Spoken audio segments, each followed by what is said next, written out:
and good morning. I am still a little sick, so I'm going to be a little nasally for probably the rest of this chapter. But as you can see, I am trying to work my way quickly through the entire chapter. So I'm streaming first thing in the morning now, even though I streamed last thing last night. So what we're doing now is the part 2 of 3.5, and a quick recap. This is Book of Proof, 3rd edition, Richard Hammock, and the download is in the video description. The book is part of the Creative Commons. Download it, get the book. It's free. It's a great book. I have a physical copy. You could also get a physical copy if you want. It's very nice. Now, let's do the Q&A. As usual, the section questions, we do the odds because they have the answers in the back of the book, and if you download the book, you'll know the answers before I do, so no guarantee that I'm going to get them right. Now, let's do this. Alright, so suppose a set A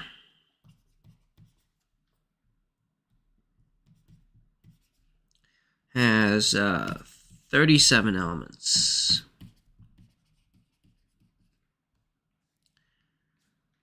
Okay, and how many subsets have of A have 10 elements? Okay.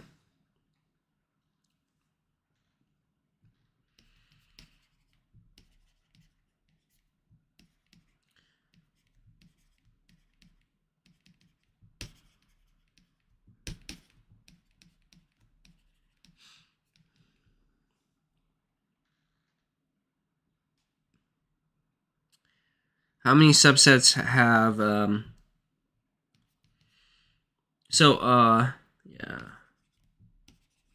This is a little bit backwards compared to what we've been doing here.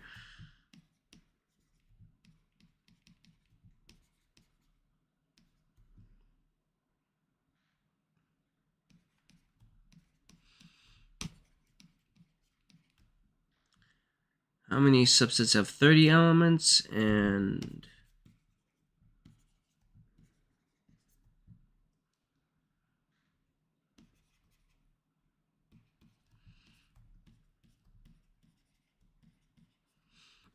okay, so well, the last part kind of helps us with it.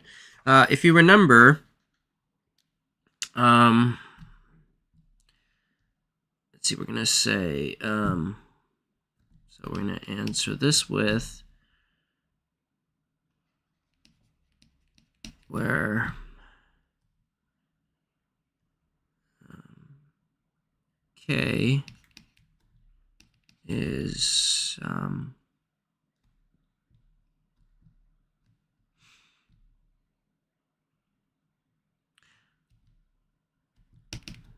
where K is less than or equal to 0, or it's gonna, wait a minute here, no, we're gonna write this differently, where K is greater than,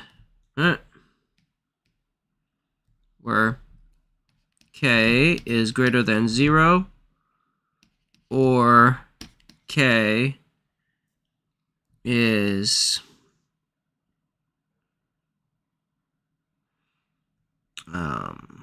greater than 37. Actually, it's less than 0.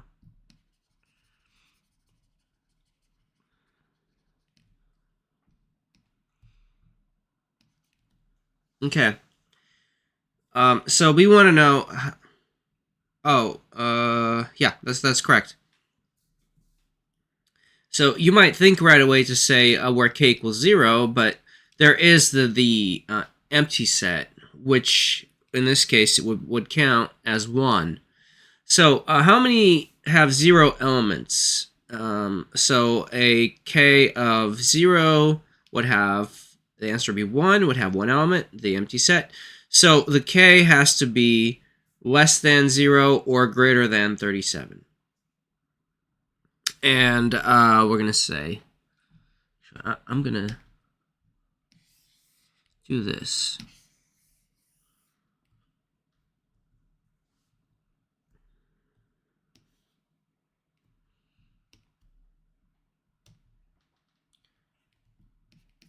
by fact 3.5.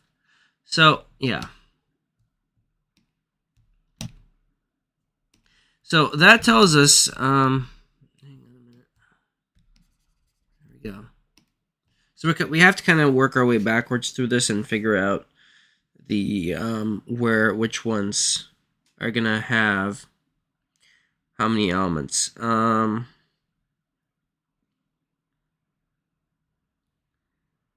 in terms of the size, this is kind of like a Pascal's triangle, which actually is next chapter. I don't know why we're doing it here.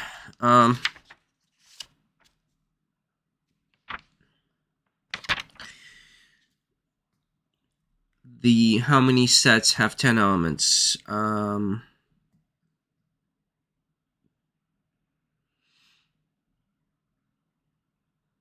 Set has 37 elements, and subsets have 10 elements. Well, can't easily solve this one, so I'm just gonna do plug and play and figure this out. All right, so we're gonna start doing if we went with a singleton, say, we're gonna say 37 choose. Well, okay. Let's just do choose 2, because if we choose 1, then it's going to be the set, which is 37. And the way this works is we need to go down, I believe. Hang on a minute. Let's try this, yeah. Okay, we're going to say 37, choose 2. See what we get here. We're going to get 37 factorial over 2 factorial. And then we're going to have 37 minus 2 factorial. That comes out to 37 times 36 times 35 factorial over 2 times 35 factorial. Those two get scratched. That's too big. That's 666. No, that's not what we're looking for. Oh wait, no. Okay. How many subsets have 0 elements?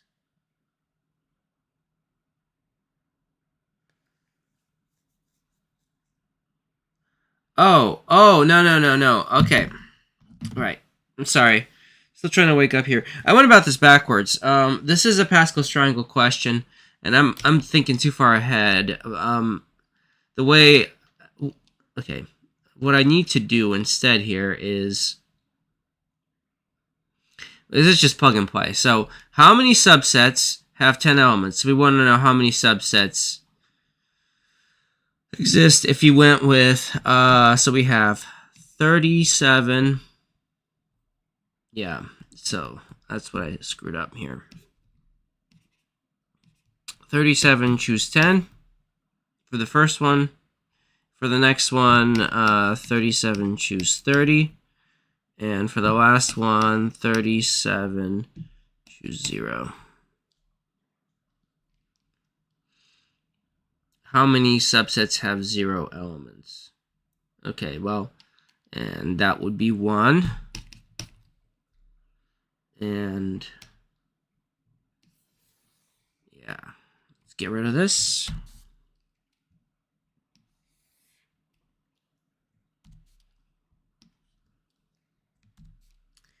Okay, I know off to a slightly slow start here, but hey, let's roll with it. This will be fun.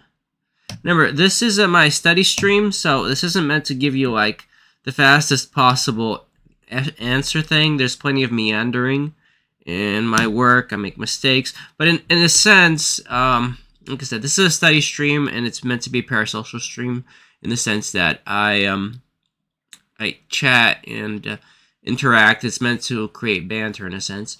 But at the same time, I want you to get a feel for, like if you're doing this yourself, you know this for yourself, that math is somewhat meandery. But if you're just enjoying this, math isn't about like spitting out numbers as fast as possible, right? Or just having a brilliant insight every other minute. No, it's just there's a lot of just work and you make the wrong thing, then you double back, you fix it, and so forth. But let's do these. So we have 37 factorial over 10 factorial for 37 minus 10 factorial. So we have 37, 36 times 35 times 34 times 33 times 32 times 31 times 30 factorial.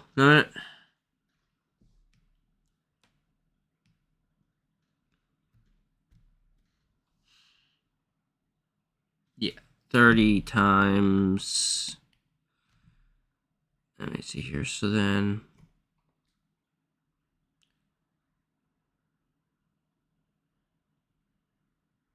hold on a minute. Yep, I need to get to 27. 29 times 28 times 27 factorial. And then we have 10 factorial times 27 factorial. Okay. How many subsets have 10 elements? All right, and then we're going to scratch these two. Okay.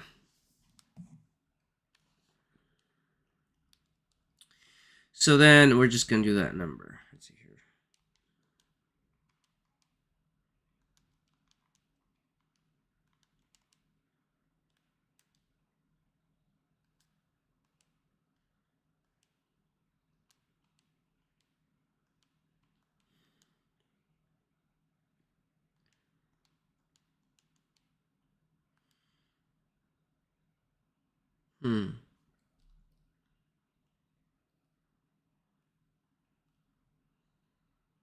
Okay, and so that's one big number, and we're going to divide this by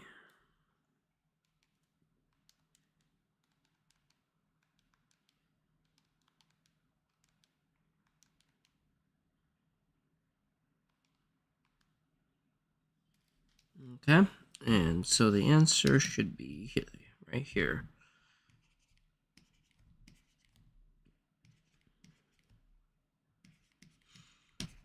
All right, that should be the answer to that. And then the next one, we have 37 factorial over 30 factorial with 37 minus 30 factorial. So we're going to go with 37 times 36 times 35 times 34 times 33 times 32 times 31 times 30 factorial over 30 factorial and times 7 factorial. Scratch the 30s. All right.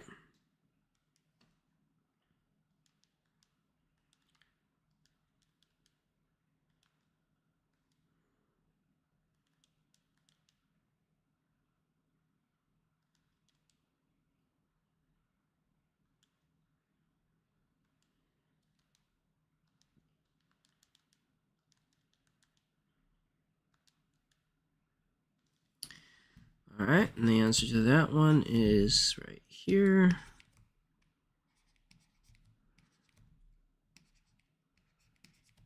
Okay.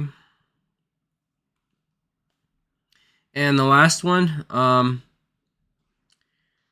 show you how that works. For the last one, we have 37 factorial over 0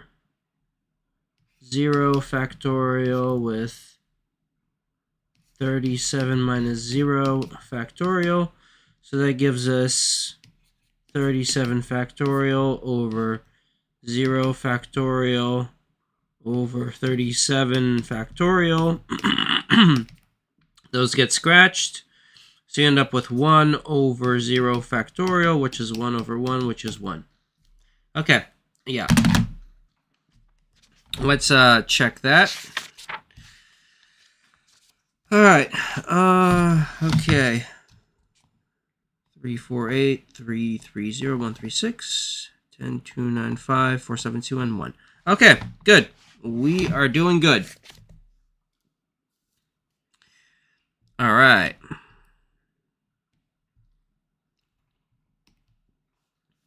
It's off to a slow start, but hey, we got it right. And again, there's no guarantee that I'm going to get any question right.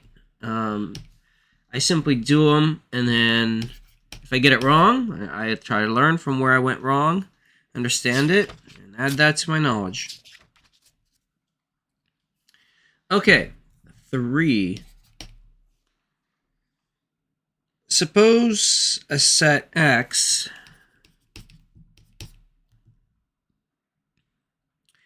and has exactly 56 subsets. Has 56 subsets. With 3 elements. 3. So, what is the size of X? What is the cardinality of X? All right, well, let's see here. We don't know how many elements are. Wait a minute. We know X has 3 elements, right? Let's say here, see A, B, C, for example.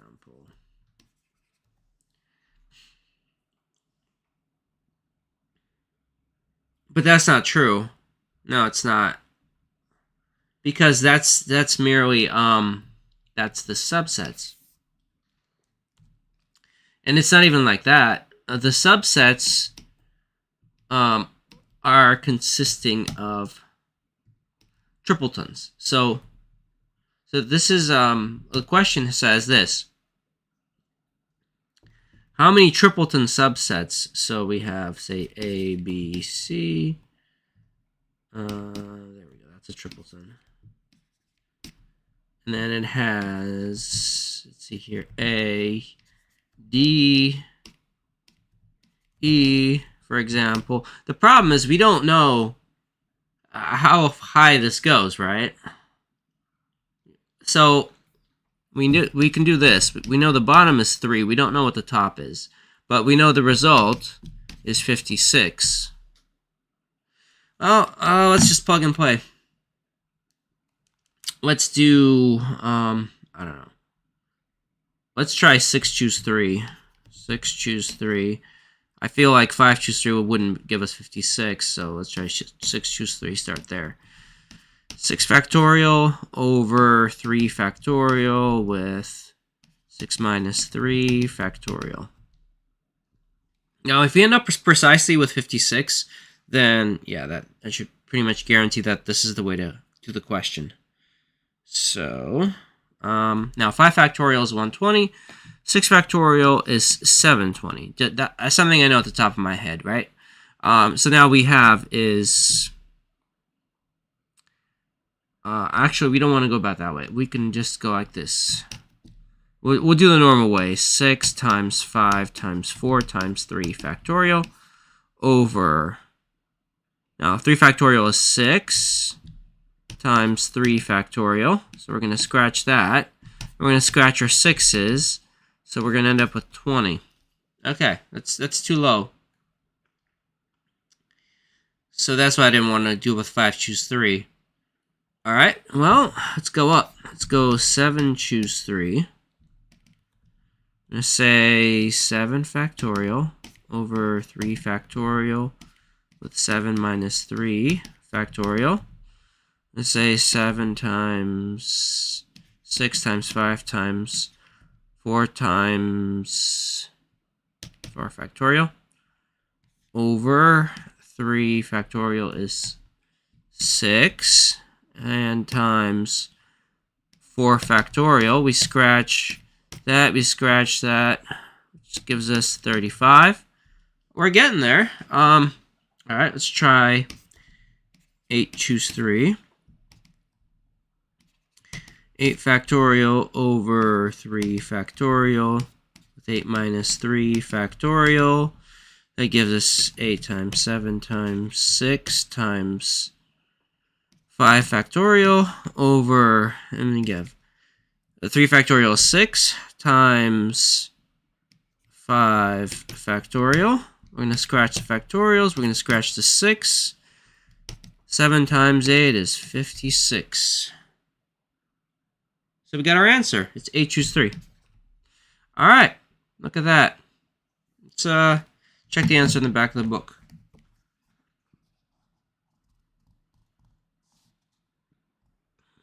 Yep. So x is 6. Sorry. X is equals 8. 8 elements. And 8 choose 3. So good. Yeah, perfect.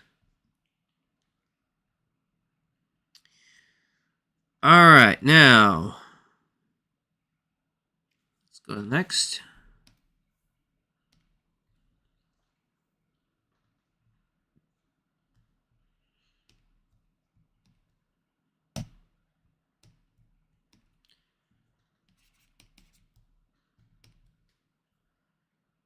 We have 5 16-digit binary. Now we have 16-digit 16.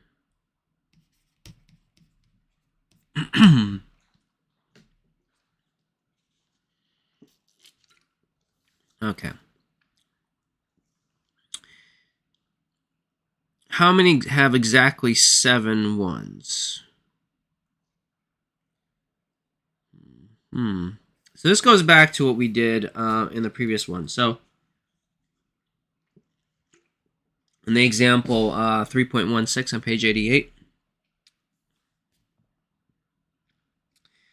How did we do that again? So it's a question of 16 choose. How many contain exactly 7 ones? So let me read the example real quick. How many 7-digit binary strings have odd numbers? So that was even harder. So in this case, how many binary strings contain exactly 7 ones? So we're doing 7 choose. All right.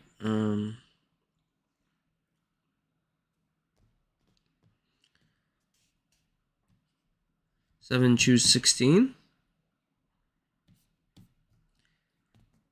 How many? But this is also binary, so it's gonna be a little different. Let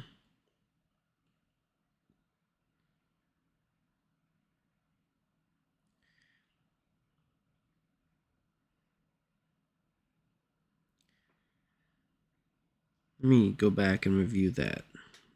Okay, so is there any condition when we do binaries with this?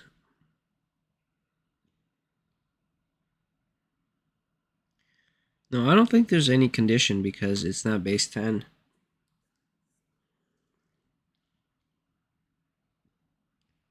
Yeah, for example, to find out in that question, if you wanted to find out how many 3-digit odds existed in a 7-digit binary string, we just did 7 choose 3.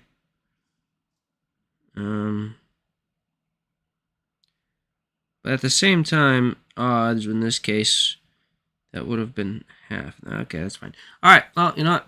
Let's just do it this way.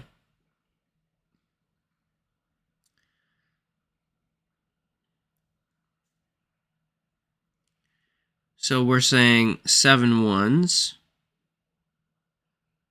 And we are, I'm sorry, 16 choose 7. Yeah, I think that's the way to go about it. All right, let's give it a shot.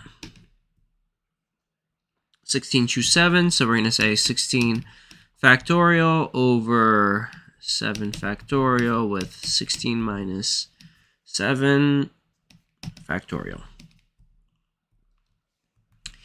All right, 16 times 15 times 14 times 13 times 12 times 11 times 10 times 9 factorial over 7 factorial times 9 factorial. Drop those. Let's multiply it out.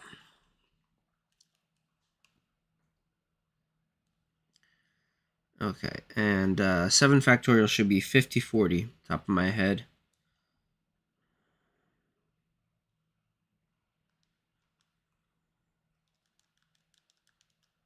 Yeah, okay, good. So, let's multiply the rest of it out. 16.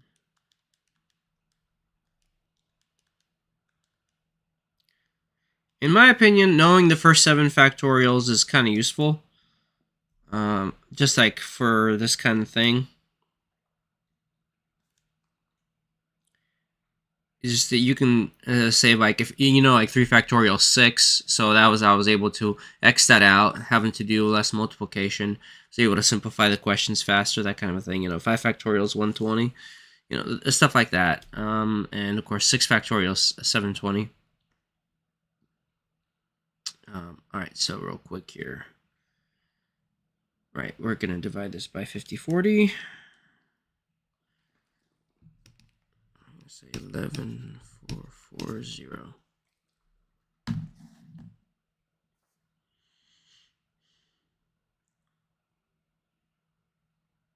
Seems kind of like a large number. How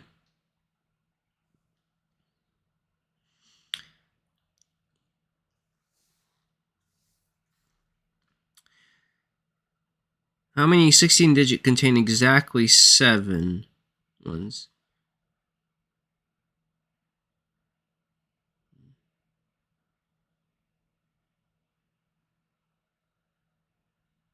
Well, based on how they did it in the example, this seems to be the way to do it. However, let me see here.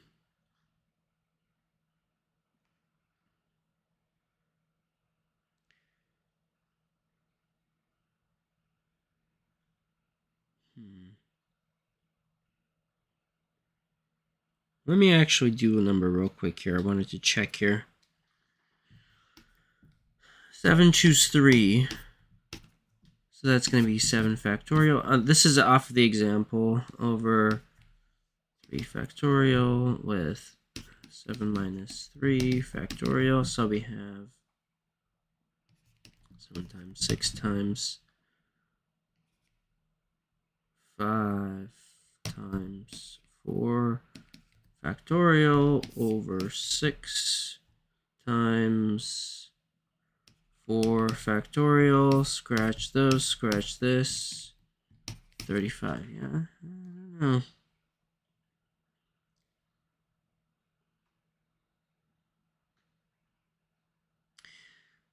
Let me check my math one more time. 16 digits. We're choosing 7. Alright, let's check the answer. Alright. 5. Yeah? Yeah, math sticks to it.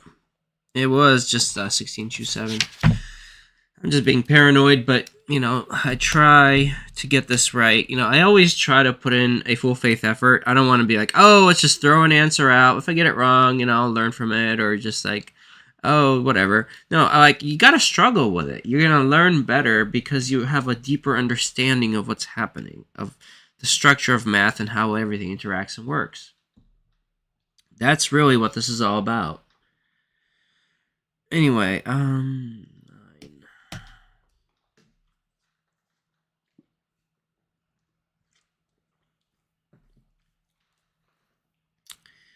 This problem concerns lists of length 6. Okay, so 1, 2, 3, 4, 5, 6.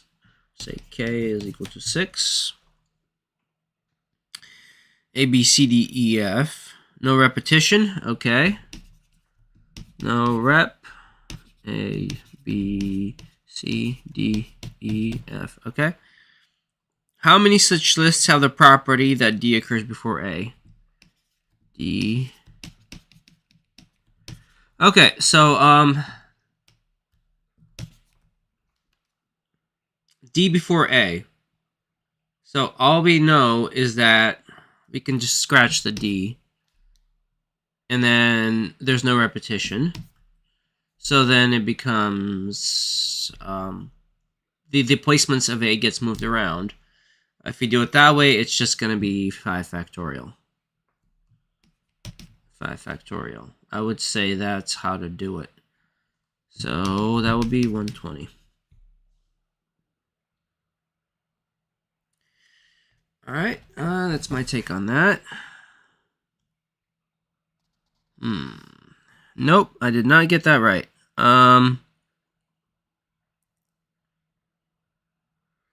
Let's see what I did here. What I should have done, that was incorrect. All right. We have to put, okay, so yeah. I see. Okay.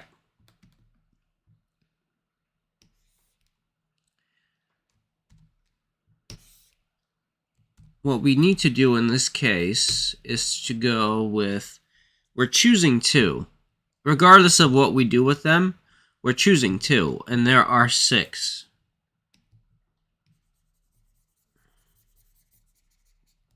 And that's all we really need to know. So that's going to be a total of 6.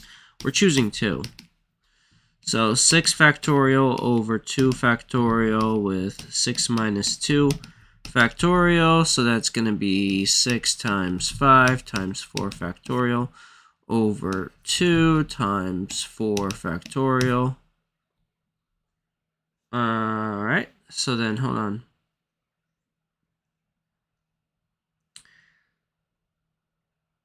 So that's 30 divided by 2. That's 15. And then we have to multiply that out by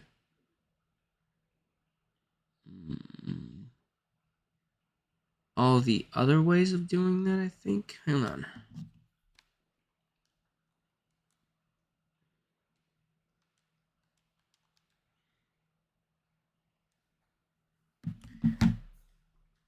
Okay. I see. So then, right. Okay. So what we're doing here is that it's a two-parter. Right. I'm just thinking here. Look.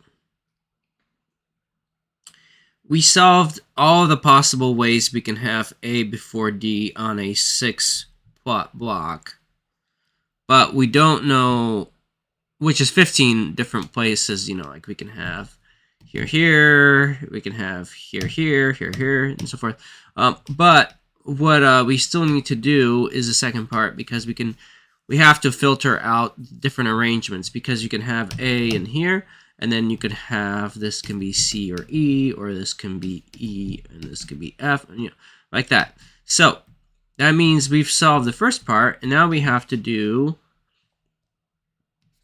6 choose 4 for the remaining 4.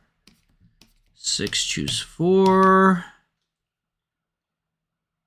Alright, so we're going to say 6 factorial over 4 factorial with 6 minus 4 factorial. That's going to be 6 times 5 times 4 factorial over 4. Am I getting the same? So 4 factorial. Yes, times, scratch that. Oh, no. Okay. That was slightly wrong.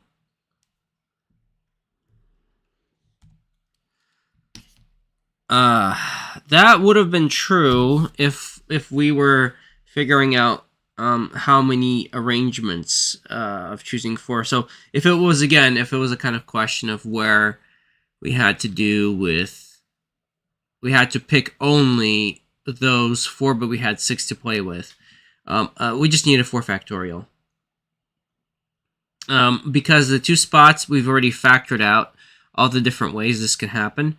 We just need we can imagine 2 got dropped off at this point like that. 2 disappeared, so now we just have 4 factorial. So we have 4 factorial. Okay, and that's 24. All right. So then we just have to multiply that out. So we have 4 factorial times 6 choose 2. That's basically what we were doing here. So that's 24 times 15.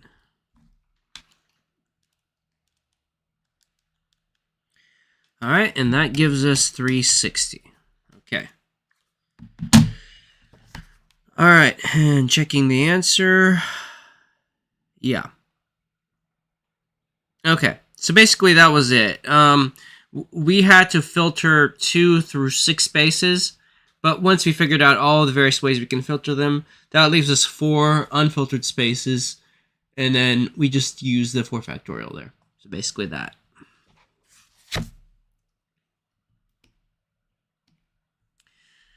All right, let's go with 11.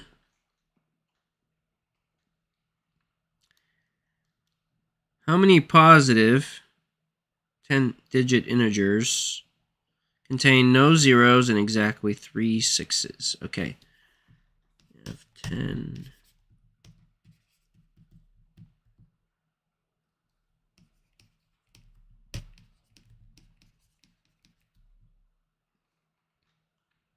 And the condition again is no zeros, and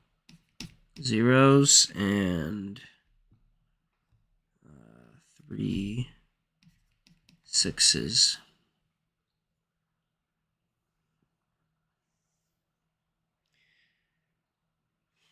Okay. So, sorry. 10-digit positive integers, no zeros, and 3 sixes. So the first part.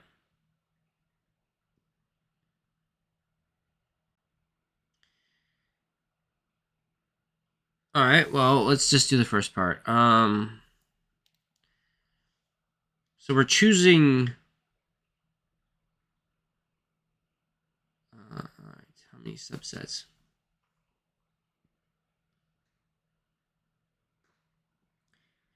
Let me see here. This is a tricky one.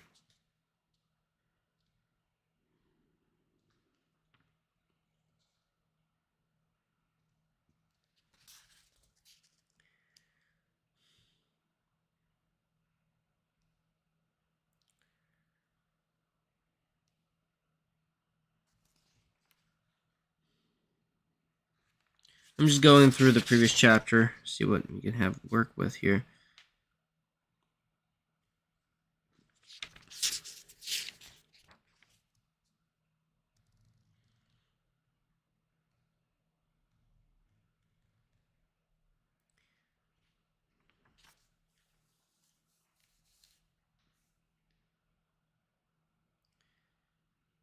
Three sixes. Let's see how this ties into the previous question too.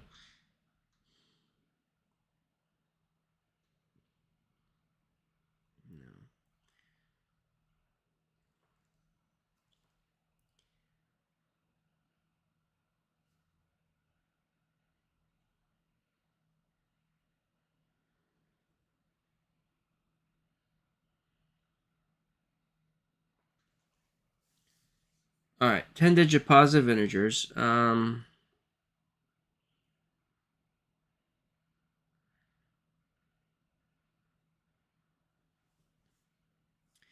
so if we look at example 3.14, we have the question of choosing 2 clubs and 3 hearts, right? And we could think of that as numbers also, if you think about it. Clubs and hearts being one of 4 numbers, so to speak, one of 4 suits. So in this case, there are 10 numbers, and then we want to choose 3 6s. So we want to choose 3, choose 10, I think, to get the 6s. Doesn't matter which order, but yeah, we need 3 6s out of 10. And there are 10 integers. They can be 10 6s, but we just need 3. Okay. And the second part is no zeros. So we have to have anything goes except for the zeros. So that case, we were going to go multiply that out by 9, choose 10. That's how I see it.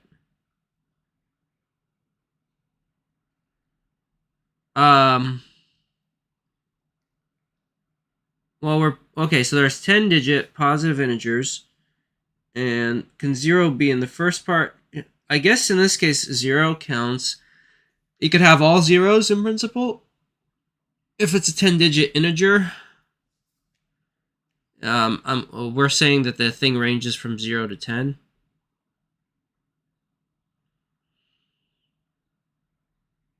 Yeah. No, it ranges from 1 to 10, or in other words, from 0 to 9, depending upon how you want to read it. All right, this is my read on it. Let's try it. 10 factorial over 3 factorial with 10 minus 3 factorial.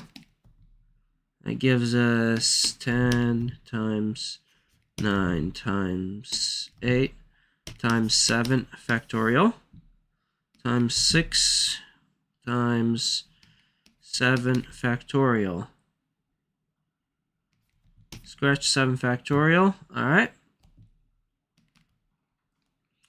And then we're going to say scratch the 6 and the 10, make that a 5, make that a 3. And then we're going to scratch the 9, and we're going to scratch the 3 and call the 9 a 3. All right. So that's going to be 5 times 3 times 8. Okay. And that's going to be 120. Okay, and right. And then we're going to multiply that out by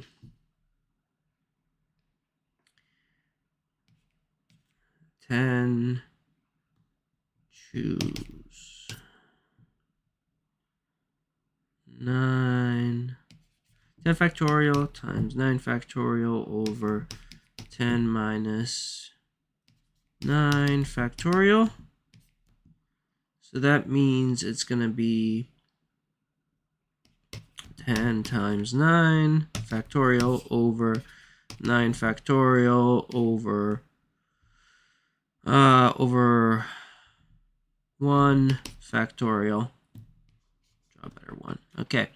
Scratch the 9s. That gives us 10. Okay, that's 1200, I believe. Let's find out.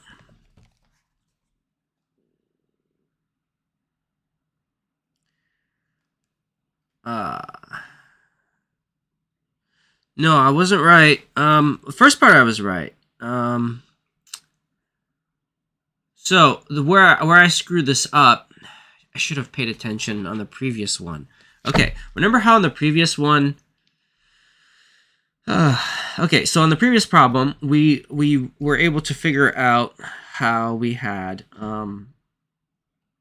how in order to get that we had to solve that it was 6 choose 2 and then it left us with 4 factorial to do, right? Or in other words, 4 choose 1. Or 4 choose 4 factorial. Right, that's what I should write this like this. 4 choose 4 factorial. Right? So then that adds up all the numbers and that makes sense. Okay, that was last time. That's where I screwed up. It's right here. The first part's correct, but we have now used up 3. So what we need to do is let's fix this.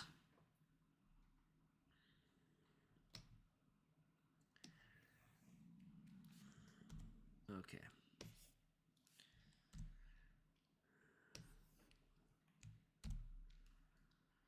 Okay. We're gonna fix that.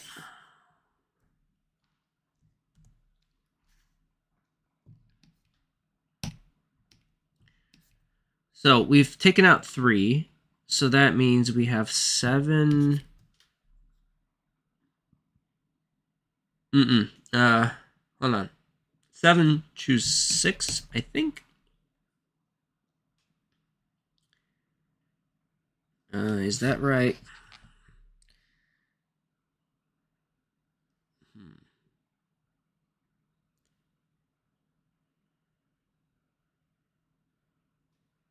Okay, let me see here.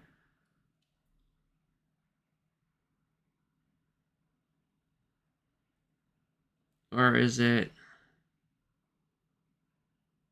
Let me read what the correction on that is. Okay. There are 120 ways to get the 6s. For each of the choices, we fill in the remaining blanks with choices from the digits 1 through 9. And then, so that means there's...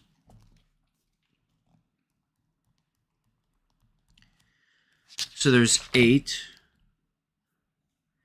the power of 7 to do that. So...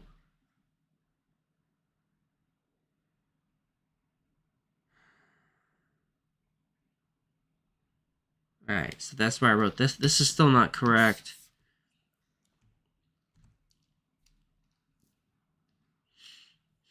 So, in other words, we got our arrangement of 6s, but then the rest is...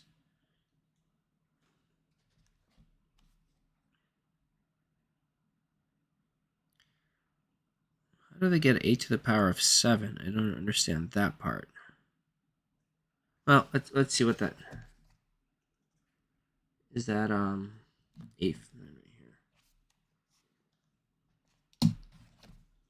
I'll figure this out in a minute.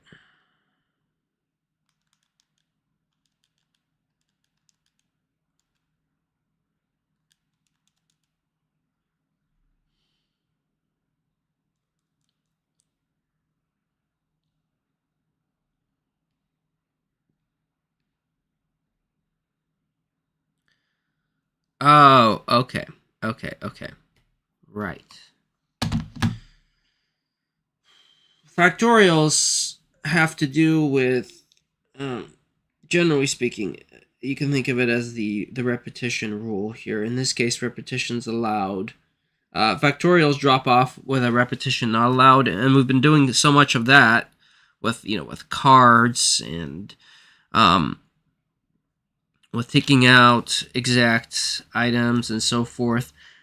But in this case, repetition is allowed of all the other numbers. So let's do this correctly. So we figured out the situation of our 6s, but we still have the remaining slots.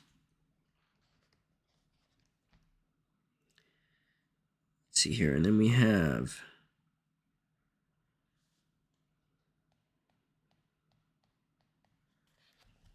So then we have, what? Let's draw this out.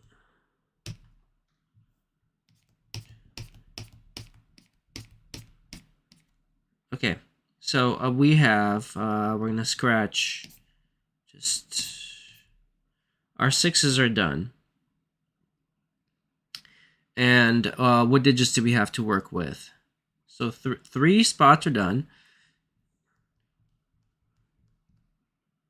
And then we have numbers 1, 2, 3, 4, 5, 6, 7, 8, 9, 0. 0 we can't use, 6 we can't use. That gives us 8 out of 10 we can do. So we have 8, we have 8, we have 8, 8, 8, 8, 8. Okay? So then we have 120 times all the 8s, and that's 8 to the 7th power. There's 7 8s, so that's times 8 to the 7th power. Okay, let's do that.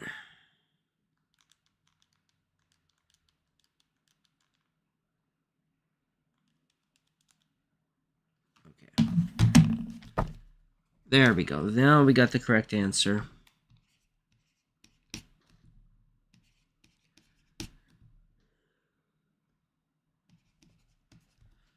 Okay, so yeah, took a bit of thinking, and this is, not gonna lie, if I had this question again, I'd probably get it wrong again. This is the kind of thing that I have to screw up a few times to really let it sink in, but it's getting there.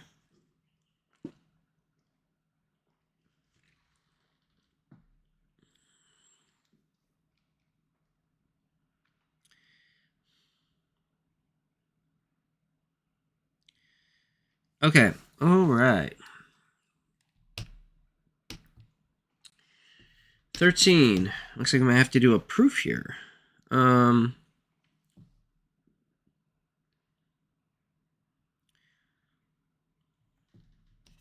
NK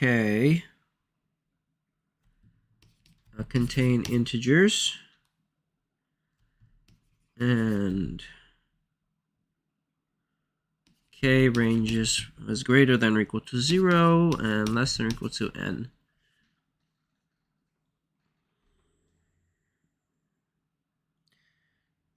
Use definition 3.2.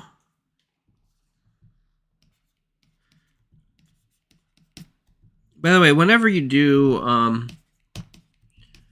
only know whenever you're writing proofs for a textbook, you can make a proof and use the textbook in your proof as part of your homework. You could cite it saying by fact so and so, but keep in mind that only applies to material submitted for this textbook. This isn't like, the bullet of facts of mathematics. I mean, yes, there are those, but you would have to actually name them. Like you could say by the, I don't know. Let's see here. You could say like by the. That's a good question. Do I even know any?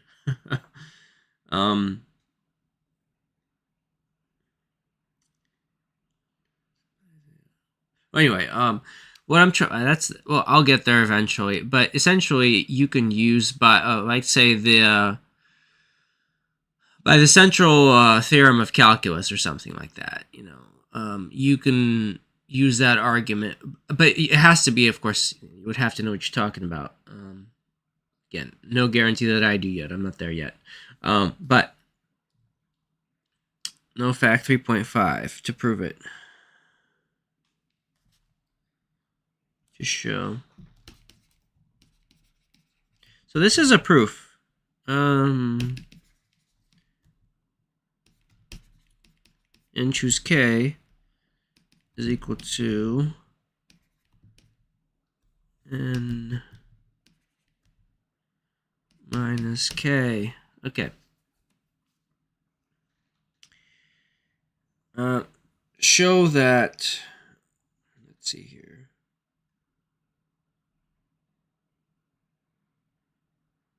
Wait a minute.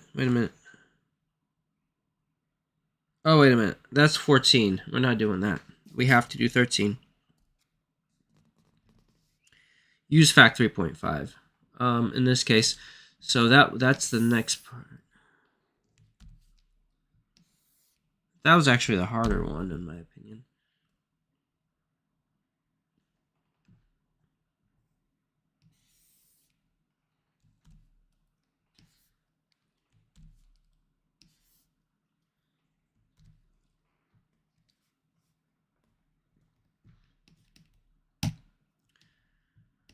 All right, use fact 3.5 nk n factorial over k factorial times n minus k factorial.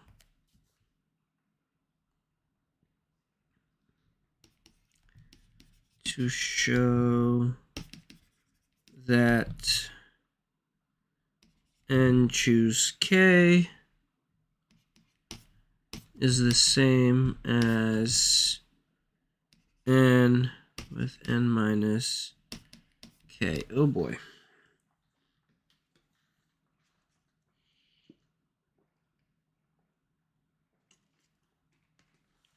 All right.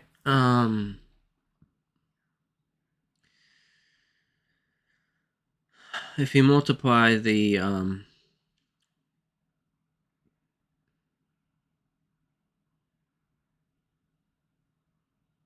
let's look at fact 3.5. What can we do with that?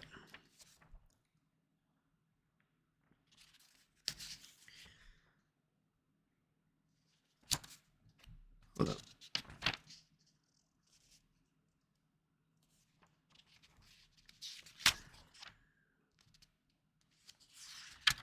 All right, I gotta find fact 3.5.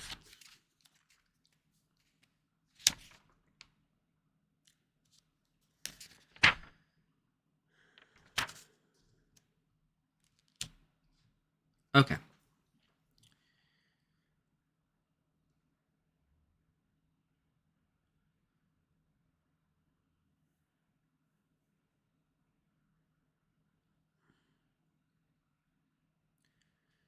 Okay, so oh, that is the fact, right? We have the fact above us, and then we have to show that.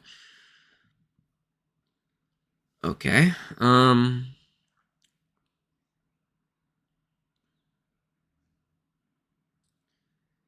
Well, okay, let's try and work this through. So we're gonna say n factorial over k factorial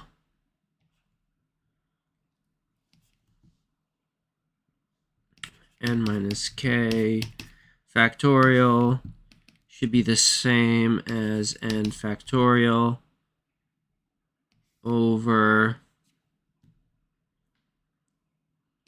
n factorial minus k factorial.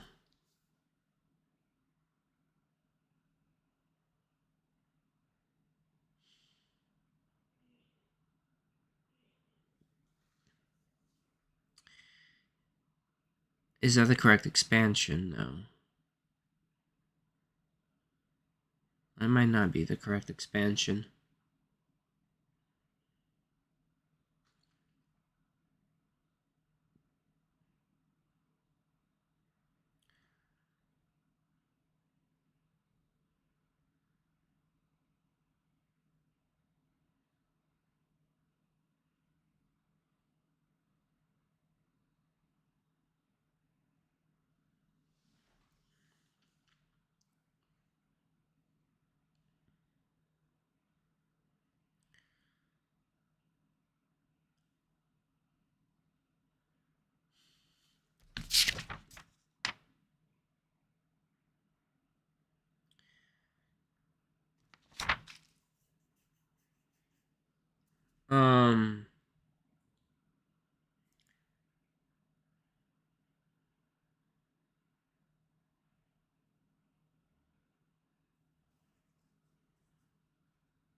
Let me think here.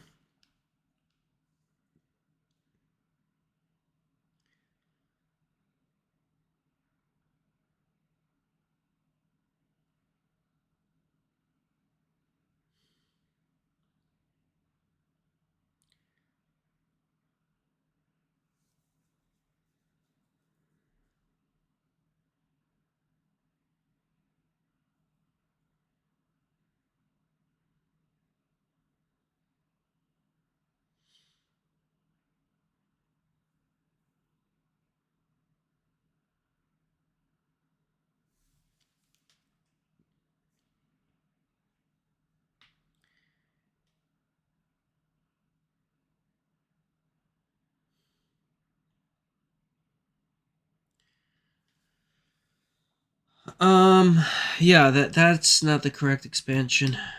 I don't think so.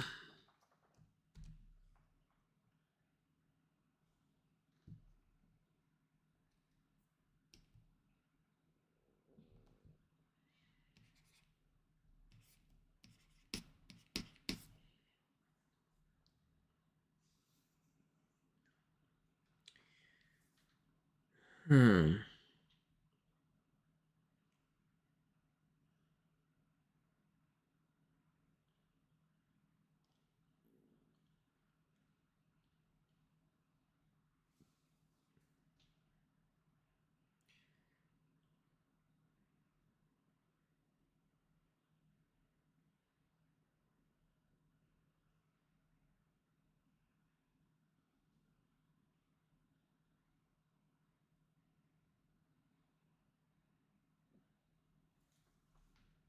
If you multiply, hmm,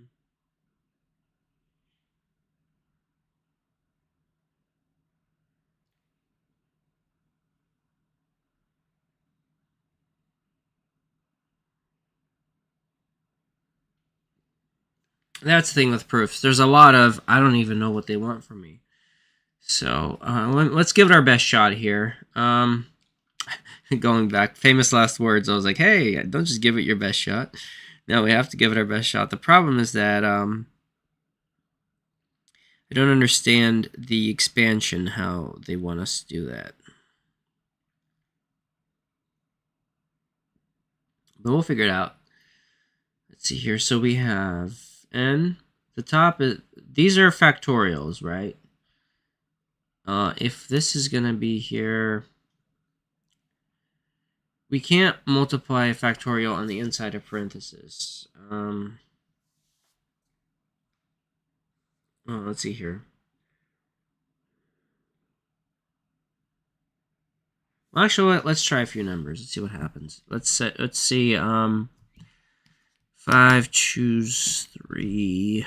Let's just do that.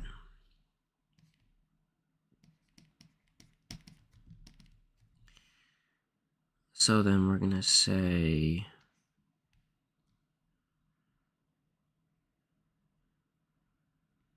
5 times 4 times 3 factorial. I'm gonna say 3 factorial times 6. Okay. That's 6 times 2 factorial, which is 2, and there we go. Scratch this. This is gonna be 2, which is 10. Okay. All right. What if we did this? What if we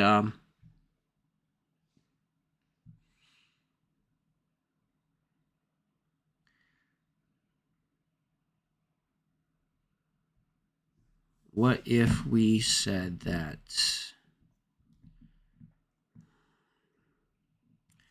5 factorial over 5 factorial minus 3 factorial. Is that going to give us the same thing? No, because it's 120. Actually, hold up. Okay, 5 factorial is going to be 120, and then 5 factorial, that would have to be 12. There's no way to get 12 out of that.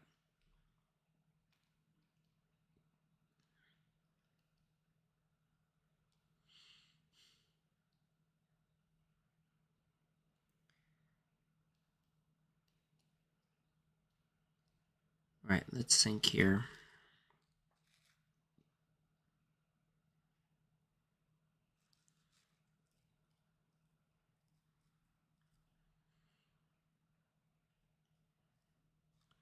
What if it was like this? Um,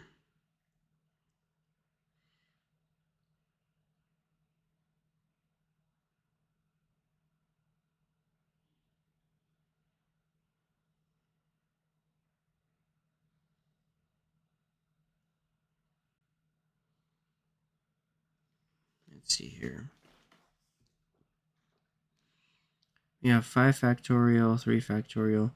So we know the top is going to give us 120. So we need to come up with the bottom that's going to give us 12. And in order to get 12, we can get 3 and 2.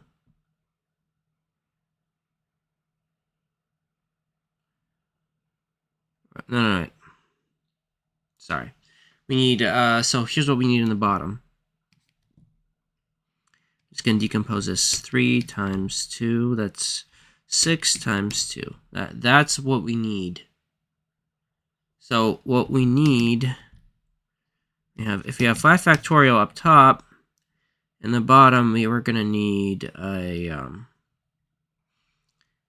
going to need 3 factorial, and we're going to need 2 factorial.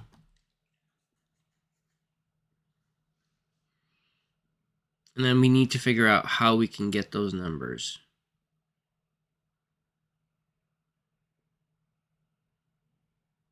Right. N minus k. So right now, what we have, we're just using our numbers here instead of n's and k's.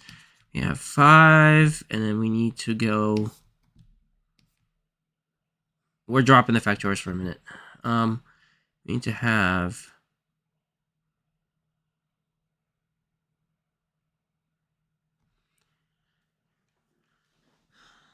Let's see here. If we decompose it, we can take the 2 out. We can do this. We can say 2 times. I guess we can say 3 and plus 2 plus 1.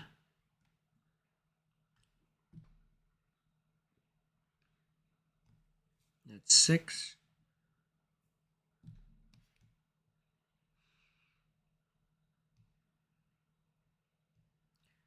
Times 3 is 6. And then we're going to say plus 2 times 1. No,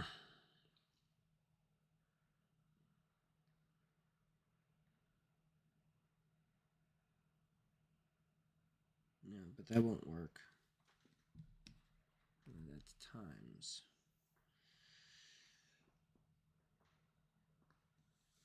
So if we were to say this, 5 minus 3.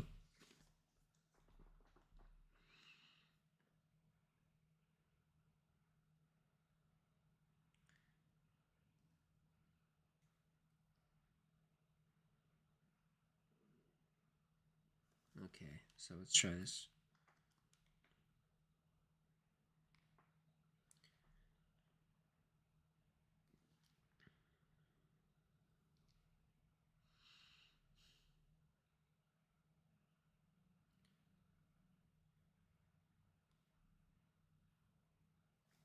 All right.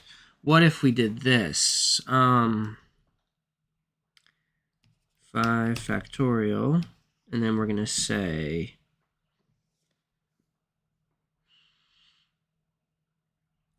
all right, 3 factorial is 6, right? 5 times 4. 5 times 4 times 3 factorial minus 3 factorial.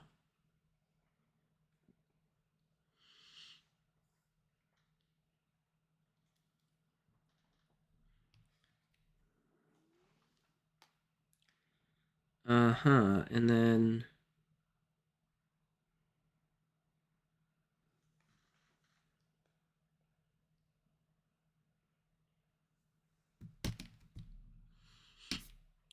five factorial, and then we're going to say this.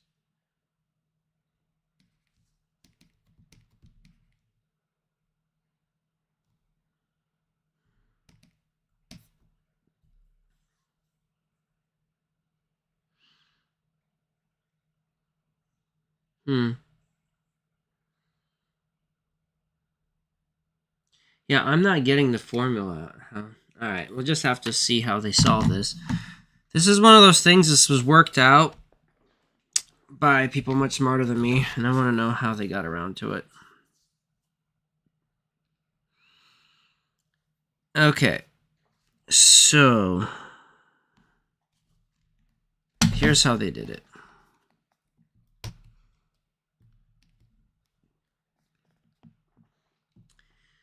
Alright, so I'm going to say n, k, integers. Like, when it comes to proofs, there is no shame in looking them up when you're learning them, because it's like, some proofs are like, just, you're never going to get it. You know, it's like, it took someone like maybe a decade to figure out, right? And you're a student trying to learn proofs. And so it's like, and then you look at it, you're like, okay, well, under the rules of math as they are, that makes sense. But yeah, like, proofs are going to be that hard. No shame in getting proofs wrong or getting unable to solve one. Let's do this.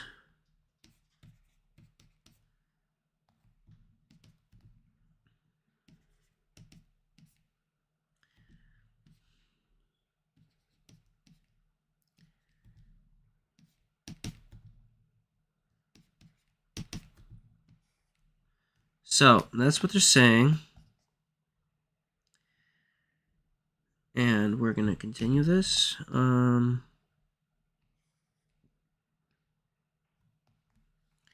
So the first part I understand so far, and then we're going to continue with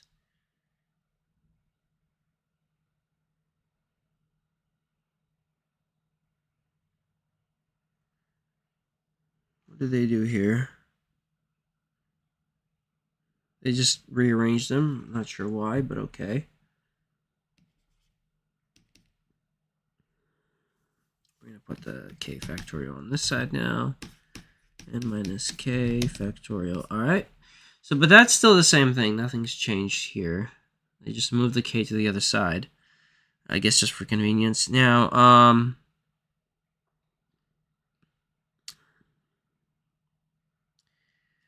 this happens. I don't even know what's going on yet, but let's figure this out. We have n minus k factorial times n minus k factorial.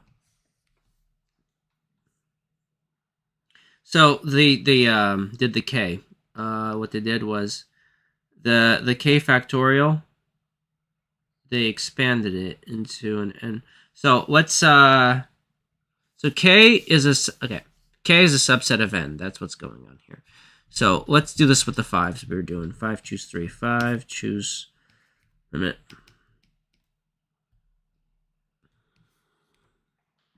All right, we're almost there.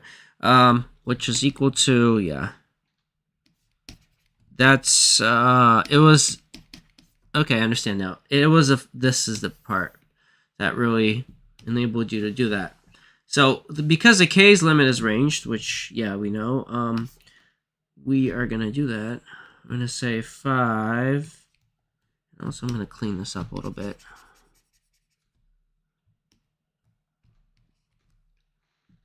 Five choose 3, so we're gonna say 5 factorial over 5 minus 3 factorial over 3 factorial.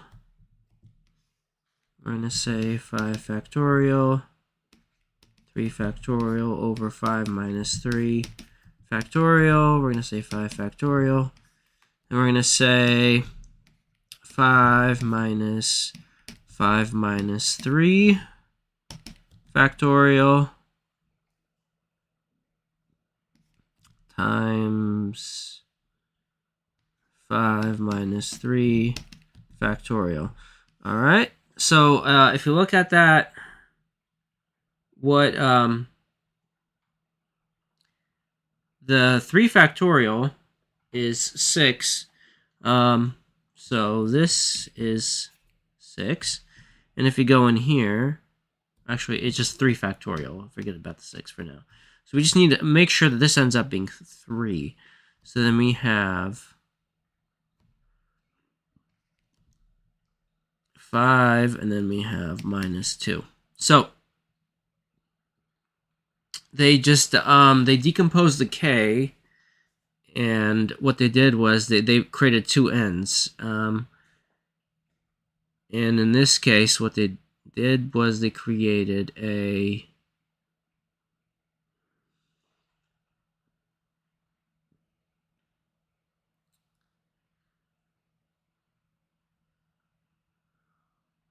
n minus k. They just they let the k be k factorial is equal to, they define it as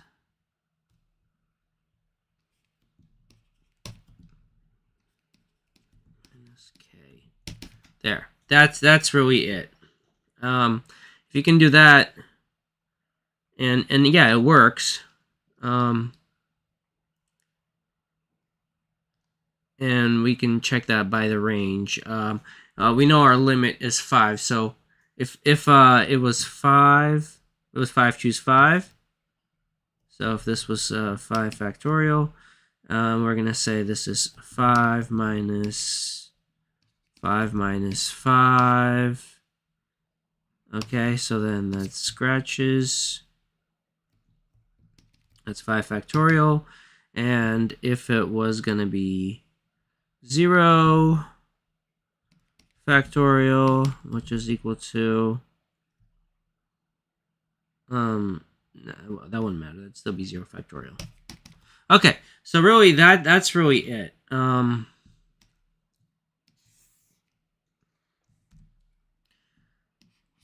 Just knowing that you can decompose the k this way. The k factorial is equal to the parentheses here.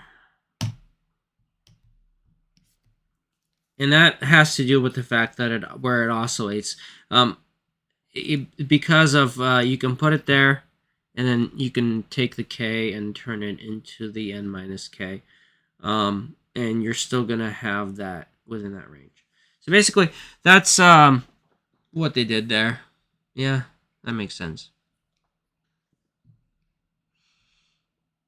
Okay, and cool. All right. Guess we could finish this up. 5 factorial over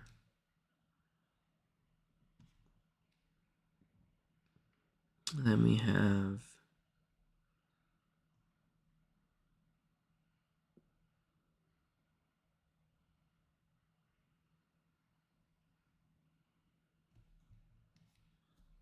there we go. Yeah. So then we have 5 minus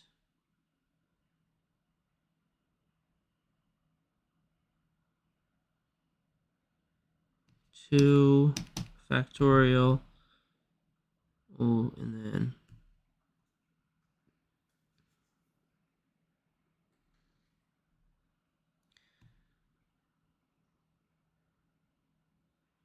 times 2 factorial.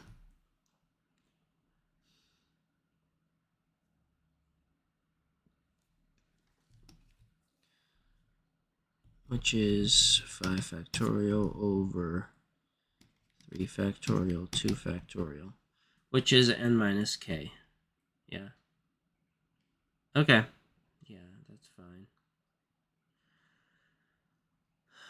Okay. Yeah, I think that's kind of makes sense. That's a really tough one. I mean, like, not necessarily like super tough, but the decomposition part of it, I wouldn't have gotten it. I mean, maybe if I spent like a month on it, just kept trying things and looking at research or something like that. I don't know. But like I said, it's gonna be like that going forward. There's gonna be a lot that are just like, ugh, it's just impossible. But we'll learn. How many 10-digit binary strings are there that have exactly 4 ones? Okay. We have 10-digit binary, and we have 4 ones. Okay. So 10 choose 4, as I see it.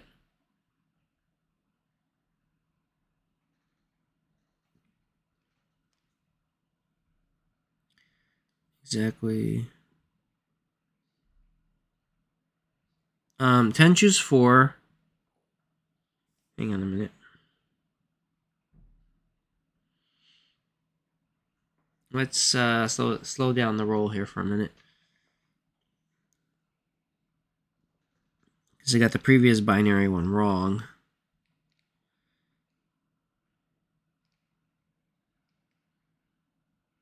Let me see here.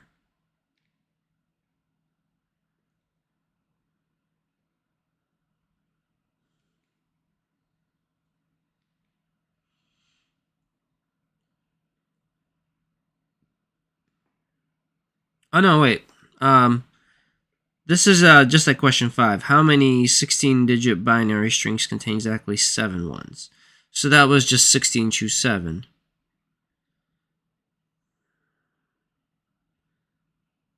Wait, do not have exactly 4 ones. Well, that's... Okay, that's fine. So...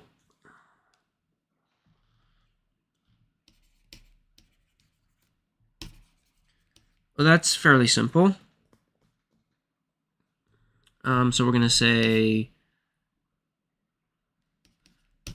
total minus that. Yeah, I guess.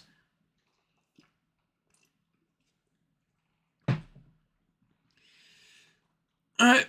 How many 10-digit binary strings that do not have exactly 4 ones? Okay, let's do it. 10 over k factorial. Oh, it's just 10 factorial. What am I doing?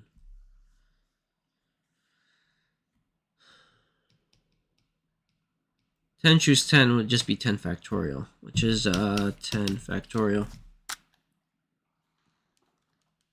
So that's...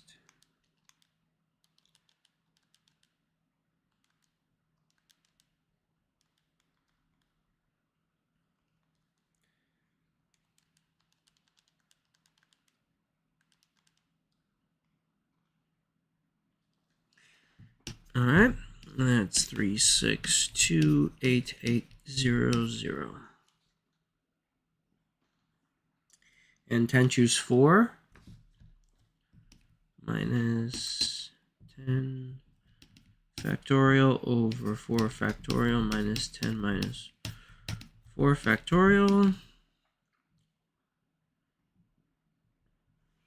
So we have 10 times 9 times 8 times 7 times 6 factorial over, let's see here, 4 times 3 times 2 times 6 factorial. Let's see how else we can simplify this. Yeah, we can probably drop the 8.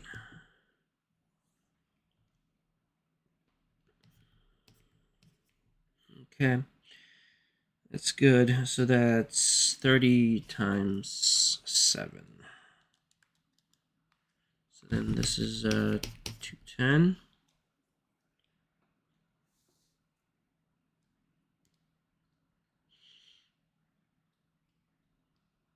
Is that right, though? Seems kind of small.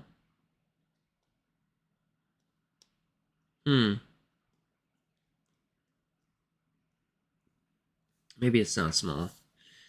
Let me check my numbers again. 10 choose 4, and then 10 minus 4 factorial, drop the 6's.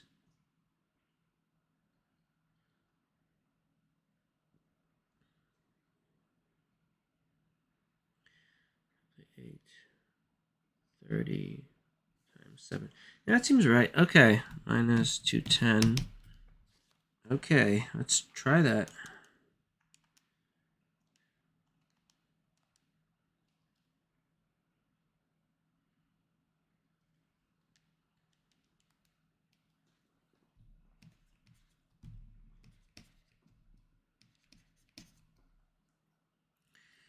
Three six two eight five nine zero.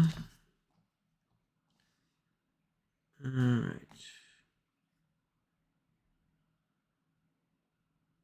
Oh,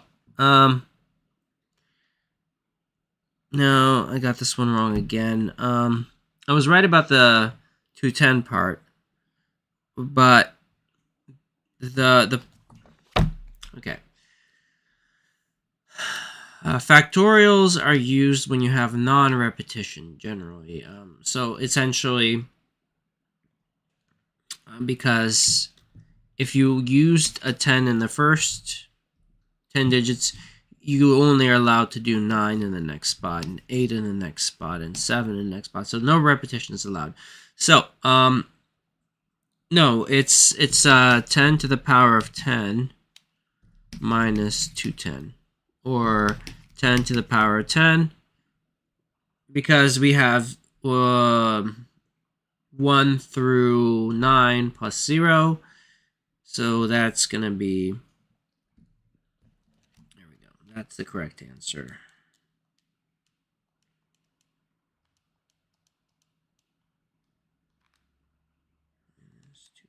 So here we go.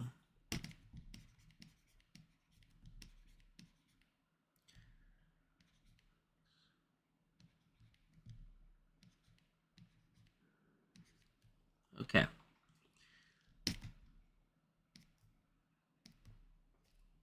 I think I did too many 9s. Yeah, it's 1 too many 9s.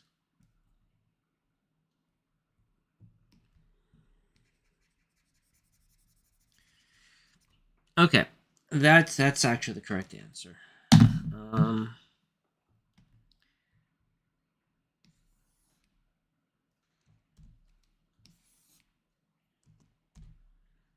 Okay. Also, I just realized that number 7, I never did that. I just blew right past that.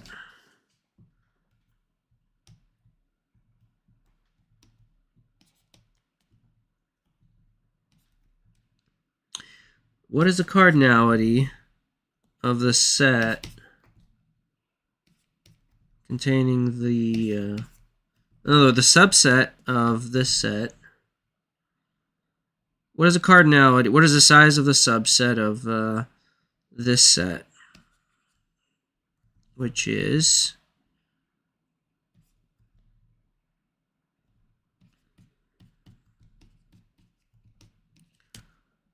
1, 2, 3, 4, 5, 6, 7, 8, 9.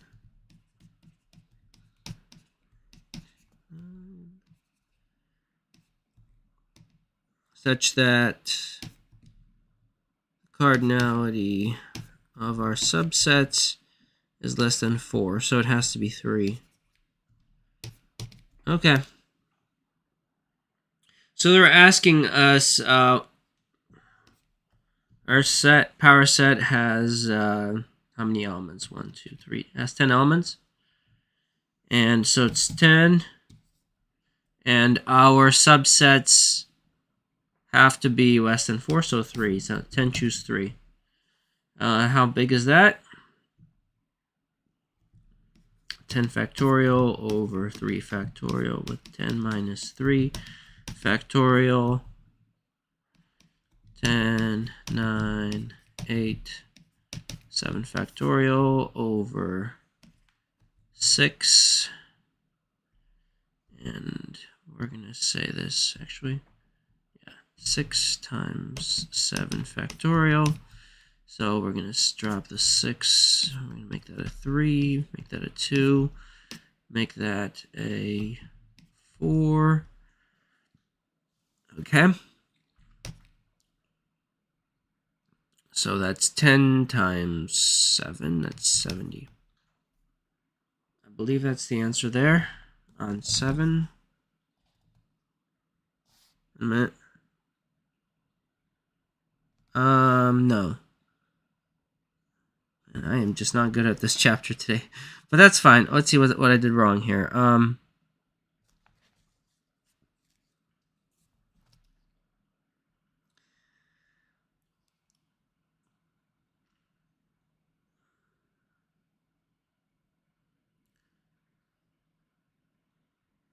So this has to do with we want all of the power sets. It's not just the size 3. Right.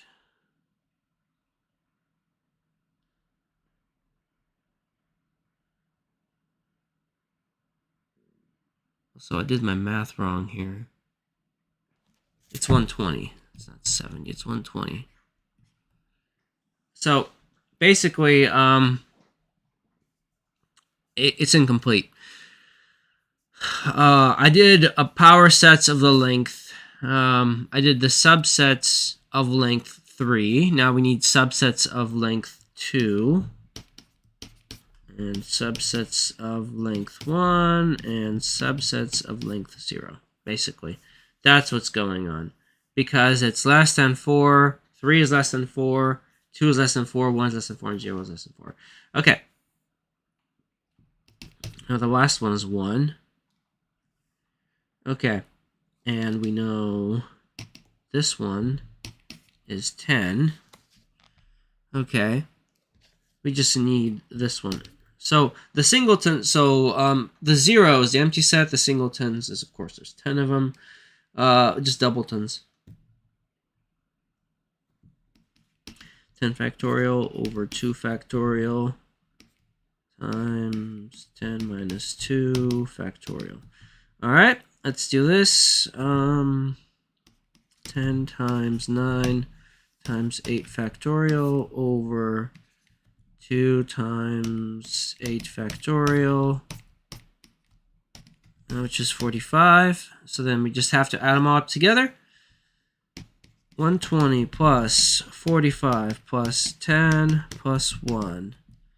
Let's see here. So that's going to be 165, 75, 176, I think. Is that right? Yeah, that's correct. Okay, so yeah, that is the way to do it. The key word here was not. See, if I wanted it to be 120, it would have had to say this. It would have had to been that. But because it's less than 4 and not just 3, that was why we did all of them. Okay.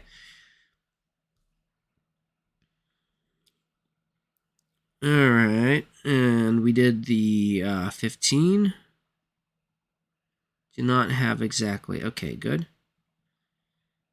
We have 17.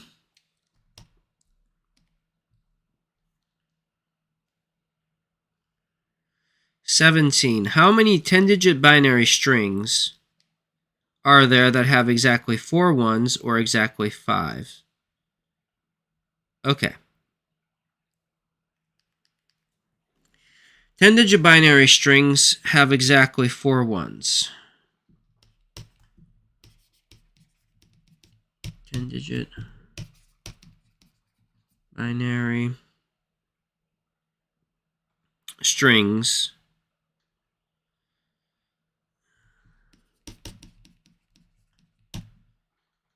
strings 4 ones. Or, now in this case, we would count it as an and in the English sense. 5 ones.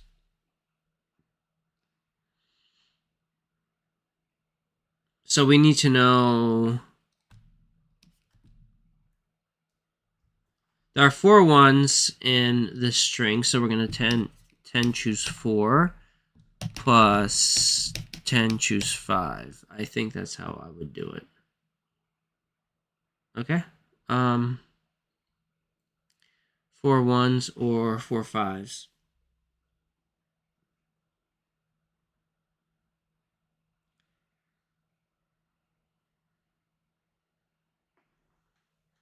All right. Let's try this. 10 factorial over 4 factorial. 10 minus 4 factorial. It's 10 times 9 times 8 times 7 times 6 factorial over 4 times 3 times 2 times 6 factorial. Scratch that. Let's see, we're going to lose the 8. And we're going to lose the 9, make it a 3.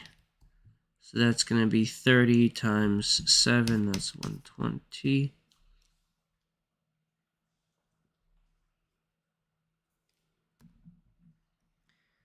What did I write? No, it's 210. Sorry. 3 times 7 is 21 times 10 is 210. Okay. All right, now we're going to say 10 factorial over 5 factorial, 10 minus 5 factorial, which gives us 10, 9, 8, 7, 6, 5 factorial, and 5, 4, 2 times 5 factorial. Scratch those. We're at 5 times 2, drop the 10. And actually, not. Let's keep the 10. Actually, I'll get rid of the 8. And then we have 5 and 3. So we'll turn the 10 into a 2, and we'll turn the 9 into a 3. So now we have 6 times 7, 42. Okay. And hold up, there's still one more 6 left. Isn't there? Yeah. 42. Okay, we're going to say 6 times 6 times 7.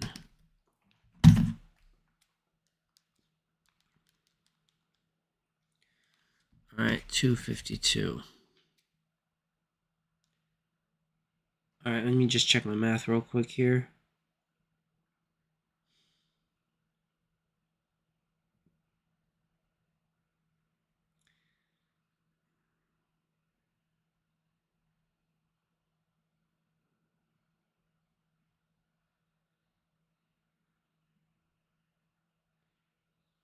Looks right. Okay, so we're just going to add these 210 plus 252. That's going to be 462. I think that's right.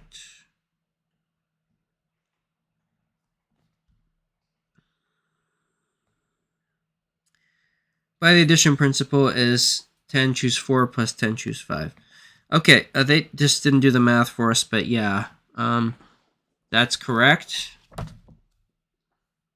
They just wrote it like this, but that's fine.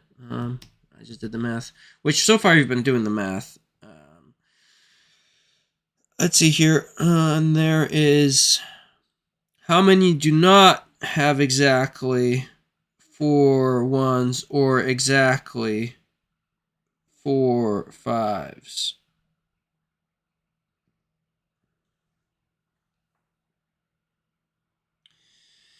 So we have to subtract this from all the other possibilities.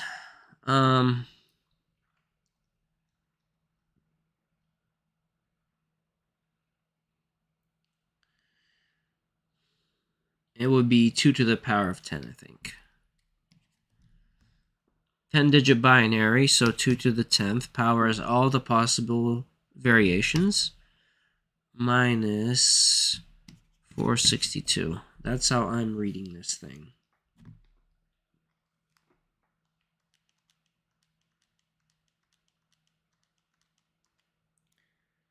So that's 1024 minus 462. So I would say that's 562.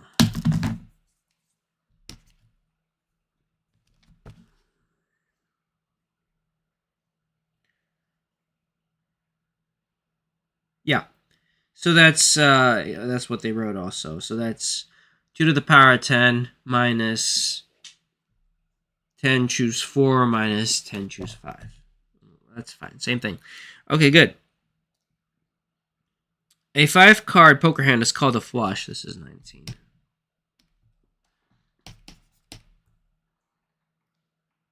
A 5-card poker hand.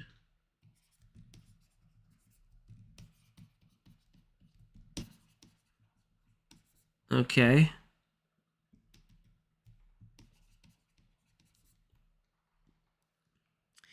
It's called a flush if all cards are in the same suit. How many different flushes are there? Okay, so there's 4 suits. Okay. And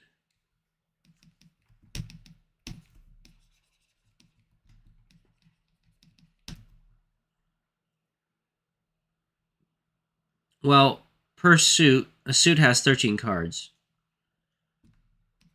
So we're going to say 52 cards in deck. 13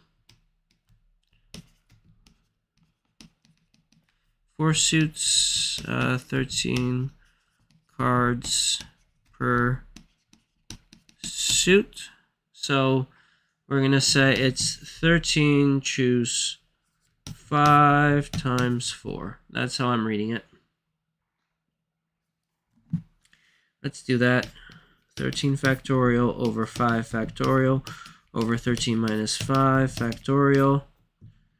So that's going to be 13, 12, 11, 10, 9, 8 factorial, 5, 4. Actually, not. It'll take too long to do it that way. We're just going to say 120 times 8 factorial. Okay. So here's what we got. 8 factorial, yeah. Drop the 8 factorials, and we're going to drop the 10 and the 12 to get rid of the 120. So then this gives us 13 times 11 times 9. So, or 13 times 99.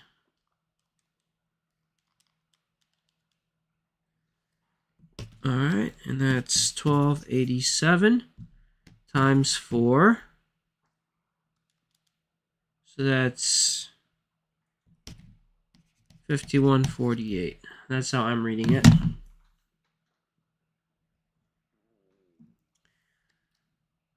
Okay.